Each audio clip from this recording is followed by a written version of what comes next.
Dear समाज, अझ म झोपडीदेखि महलसम्म, गाउँदेखि शहरसम्म, गरिबदेखि धनीसम्म, ज्ञानीदेखि अज्ञानीसम्मको घर घरमा अन्धविश्वासको कारण वचन रूपी काँडासरी बिजाइरहने वास्तविक घटना लिएर आएको छु।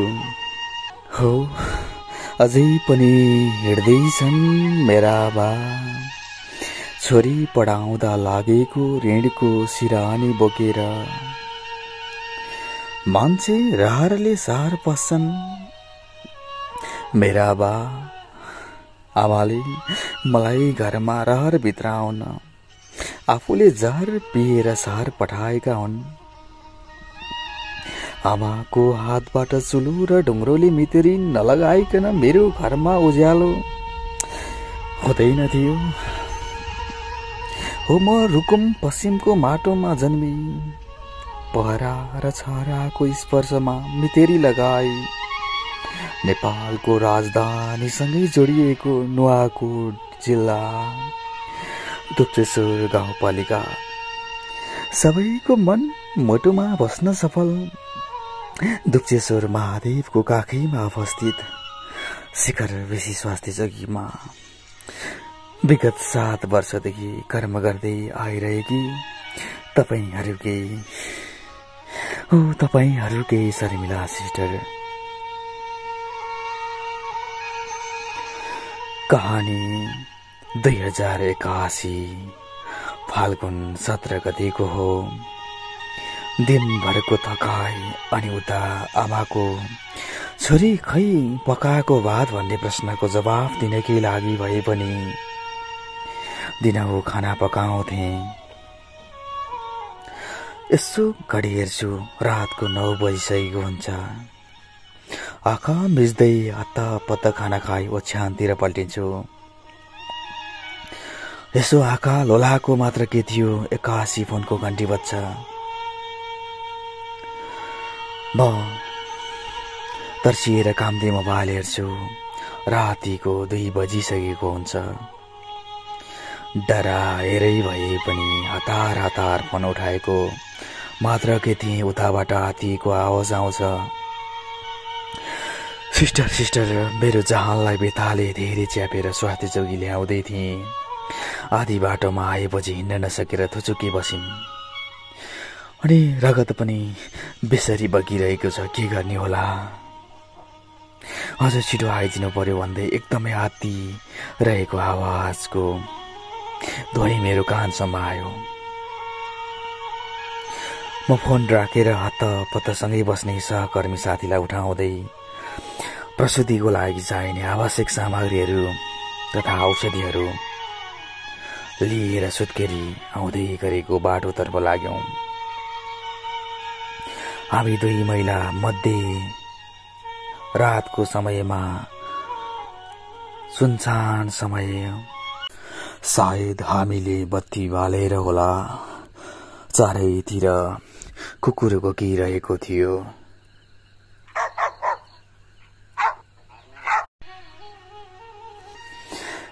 हामी अत्तालिँदै एक महिलाको ज्यान बचाउनकै लागि त्राई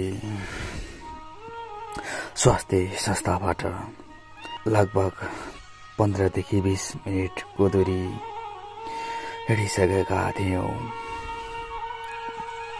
त्यसपछि सुत्केरीलाई भेट्न सफल भयौं। हामीलाई देख्न साथ सुत्केरीको श्रीमानले लामो सास फेर्नुभयो। त्यहाँ पुग्दा बच्चा जन्मिसकेको थियो, तर सबैजना एकदमै आत्तिरहनु भएको थियो र उहाँहरूलाई नहातिनको लागि परामर्श गर्दै बच्चाको नाल काटेर आमाको छातीमा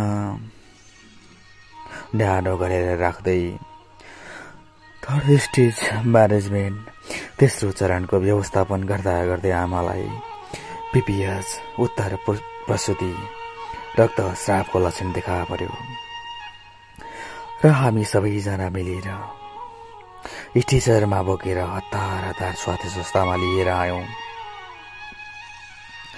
र अन्य सहकर्मी साथीहरूलाई सहयोगको लागि गुहार माग्यौं। साथै सुत्केरीको परिवारलाई उहाँको स्वास्थ्य अवस्थाबारे जानकारी गराउनुका साथै रक्तस्रावको व्यवस्थापन गर्दै र कारण खोज्दै जाँदा योनिद्वारमा सेकेन्ड डिग्री रप्चर च्यातिएको पाउने बित्तिकै तुरन्त टाका लगायौं, जसले गएर रक्तस्राव रोकियो र आमाको स्वास्थ्य अवस्था पनि बिस्तारै सुधार हुँदै गयो।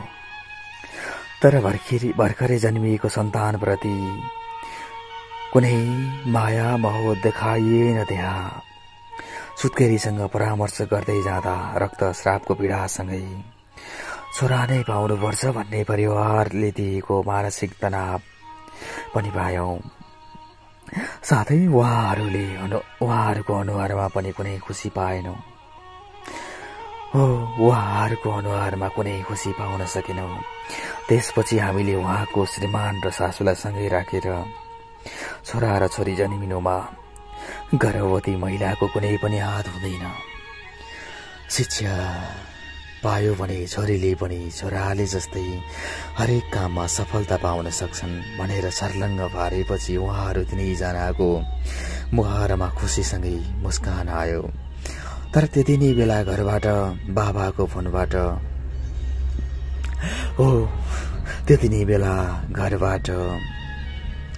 बाबाको फोनमा ठुली छोरीको फोन आउँछ र बाबा मम्मीले भाइ पाइसक्नुभयो भन्ने आवाज आउँछ। भाइ होइन छोरी, तिमीलाई साथी बहिनी पाएको छ भन्नुभयो। तर नानीले नाइ मलाई भाइ नै चाहिन्छ, नत्र मम्मा पनि खाँदिन, हजुरहरूसँग बोल्दिन भन्दै रिसाउँदै फोन काटिन्। 24 घण्टाको स्वास्थ्य चौकी बसाएपछि घर पुग्दा नानीले फेरि सोधिन्, बहिनी भएको भए माम खान्छु नत्र खाँदिन भनेर जिद्दी गर्न थालेपछि उहाँहरूले छोरीलाई फकाउनको लागि भाइ हो भन्न बाध्य भएका रहेछन्। हामी 3 दिनको सुत्केरी जाँचको लागि जाँदा नानी बाहिर एक्लै खेलिरहेको रहेछन्। हामीलाई देख्न साथ भित्र गएर आफ्नो मम्मीलाई भाइ लिएर बाहिर आउनुहोस्, सिस्टरहरू हाम्रो भाइलाई हेर्न आउनु भएको छ भनिन्। सुत्केरीले पनि आफ्नो बच्चालाई लिएर बाहिर आउनुभयो। हामीले आमा र नवशिशुलाई जाँच गर्दा सबै सामान्य पायौं र कुरा गर्दै जाँदा नानीले किन भाइ भनेको भनेर सोद्धा सबै कुरा खुलाउनु भयो। अनि मेरो मानस पटलमा बाल मनोविज्ञान बडो खतरानक हुँदो रहेछ भन्ने यथार्थता विचारोपण भइरह्यो। हामीले अब तपाईलाई नै भन्नुहोस्, अब तपाईँ नै भन्नुहोस् त, महिलासँग छोरी XX क्रोमोजोम हुन्छ। अब बुढीहरूले कसरी छोरा पाउने जिम्मा लिन सक्छन्, छोरा पाउने ठेक्का लिन सक्छन्। छोरासँग अर्थात् पुरुषसँग X र Y क्रोमोजोम हुन्छ। X क्रोमोजोम छोरी, Y क्रोमोजोम छोरा। जहाँ X र Y मा पुरुषको X र महिलाको X क्रोमोजोम मिली छोरी हुने भयो र पुरुषको Y र महिलाको X क्रोमोजोम मिली छोरा हुने भयो। पुरुषको Y क्रोमोजोम रोगी र कम सक्रिय भएको खण्डमा छोरो हुने सम्भावना हुँदैन। अब भन्नुहोस् त, छोरी पाइ भनेर किन गर्छौं हेला? भएको हुन सक्छ पुरुषको Y क्रोमोजोमको उपचार गर्ने बेला। जोसँग जे छैन त्यही खोजेर हुन्न। एउटा बुहारीले छोरा पाउन सकिन भनेर अर्को बुहारी रोजेर हुन्न। जरामा दोष हामी हाँगा काट्नतिर लाग्यौं भने हामीले सोचेको जस्तो सुन्दर समाज कहिले बन्ने? हामीले जति नै छोराछोरी बीच भिन्नता गर्न हुँदैन भने आदर्शवादी कुरा गरे तापनि हाम्रो समाजमा छोराछोरी बीचको विभेदको जालो च्यात्नको लागि समाज अझै तयार बनिसकेको छैन। हे भगवान, लगाइदेऊ न समाजलाई सुबुद्धिको धार, छोरी छोरी कर्मोजम मुनिसँग छोरा पाउने छैन आधार। छोरा छोरी जे भए पनि भगवानको प्रसाद पनि हात थपाऊ। हो छोरा छोरी जे भए पनि भगवानको प्रसाद मानी हात थापाऊ।